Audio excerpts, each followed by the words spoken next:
नमस्कार, मैं हूं अर्चित और आप देख रहे हैं समर इंडिया।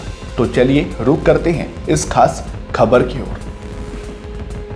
महाराष्ट्र में होने वाले आगामी चुनावों से पहले AIMIM chief Asaduddin Owaisi full action mode में आ गए हैं। लातूर में एक विशाल जनसभा को संबोधित करते हुए ओवैसी ने महायुति गठबंधन यानी बीजेपी, एकनाथ शिंदे और अजीत पवार पर सीधा और तीखा हमला बोला। ओवैसी ने कहा कि महाराष्ट्र में विकास नहीं बल्कि विनाश की राजनीति चल रही है।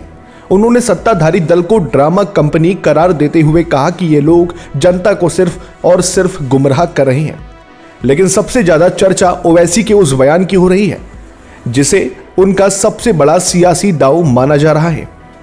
ओवैसी ने जनता से सरेआम कहा कि जब चुनाव आए और ये लोग आपको पैसे देने आए तो मना मत करना, पैसे ले लेना, लेकिन उस पैसे से अपने घर में शौचालय बनवा लेना, क्योंकि ये पैसा आपका ही है जो इन्होंने लूटा है। ओवैसी के इस बयान ने सोशल मीडिया पर तहलका मचा दिया है। उन्होंने भ्रष्टाचार के मुद्दे पर महायुति को घेरते हुए कहा कि अब जनता इनके बहकावे में नहीं आने वाली। दोस्तों, ओवैसी का असली निशाना सिर्फ लातूर नहीं बल्कि देश की सबसे अमीर महानगर पालिका यानी बीएमसी चुनाव भी है। ओवैसी जानते हैं कि अगर महाराष्ट्र में उन्हें अपने पैठ जमानी है तो मुस्लिम और दलित वोट बैंक को एक साथ लाना होगा। उन्होंने महायुति पर तंज कसते हुए पूछा कि क्या अजीत पवार और शिंदे की अपनी कोई विचारधारा बची है।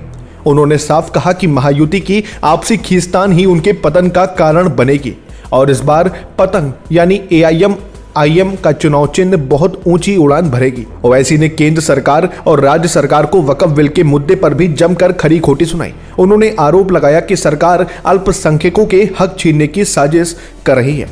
सभा में मौजूद हजारों की भीड़ के सामने ओवैसी ने महायुति को चुनौती देते हुए कहा कि दम है तो विकास के नाम पर वोट मांग कर दिखाओ, नफरत के नाम पर नहीं। ओवैसी के इस कड़े तेवर ने विपक्ष के कान खड़े कर दिए। अब सवाल यह है कि क्या ओवैसी का ये मास्टर स्ट्रोक महायुति का खेल बिगाड़ पाएगा? क्या 2026 के इस सियासी दंगल में ओवैसी किंग मेकर बनेंगे?